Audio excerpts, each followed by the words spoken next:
Today's video starts in Midtown. We're taking a really long walk to the nearest subway station. We are going downtown to the financial district. Beep boop, beep boop, beep boop. The train was surprisingly not that busy, transferring right here, and it's gone. But down the stairs, there it was, 2 minutes early. We whipped down Manhattan before arriving at Fulton Street Station. We walked down a long hallway to the Oculus, the transportation hub for the financial district. Oh my. Did a nice gelato spot, and the biggest souvenir shop I had ever seen in New York City. This thing was like the size of a Walmart. Quack. They had more fridge magnets than you will have space on your fridge and personalized keychains, but not today.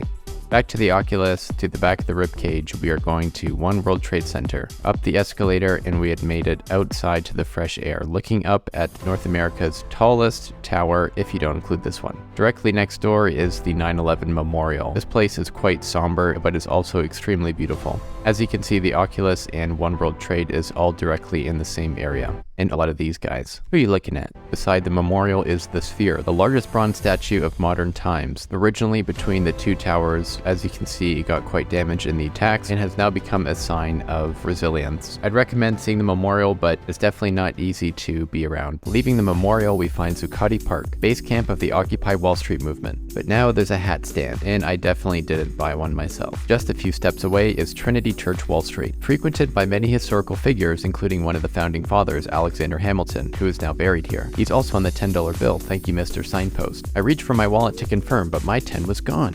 I must have spent it on something. The church was cool on the inside, and on the outside faces Wall Street, which is called Wall Street because an actual wall existed up until about the year 1700. We stopped by the New York Stock Exchange, which is the biggest in the world, where you can check on your stocks. Oh, dang it. Turning around is Federal Hall, the nation's first capitol, and they were open just around back, so we went around back, passing by these barricades to keep out the socialists. Ah, lovely scaffolding.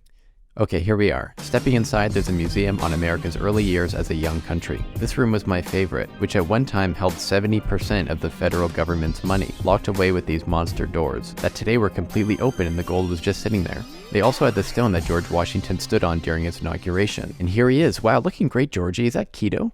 Stepping outside, I was ready for a snack New York style, so I started walking to a bagel shop that a friend had recommended. Most of Manhattan streets are on the grid system, but down here anything goes, especially this 5-street intersection. We walked by some lovely old buildings and arrived at the bagel shop. Let's head inside. And it's closed. Okay, what to do? Oh, pizza. They had an old school cash register, and after a long walk from the bagel store, I was sold. Here's me eating gracefully.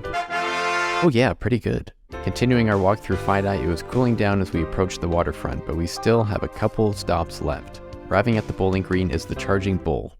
Wait a second. The Charging Bull, a classic photo op spot in the city. You'll never guess which side of the bull had the longer lineup for a photo. Finishing off this tour, I took a quick walk further south, met up with an old friend, and walked into Battery Park. I'd been here for 3 weeks now, and I completely forgot to say hi to the Walmart greeter of America. Hi, Lady Liberty, it's good to see you too.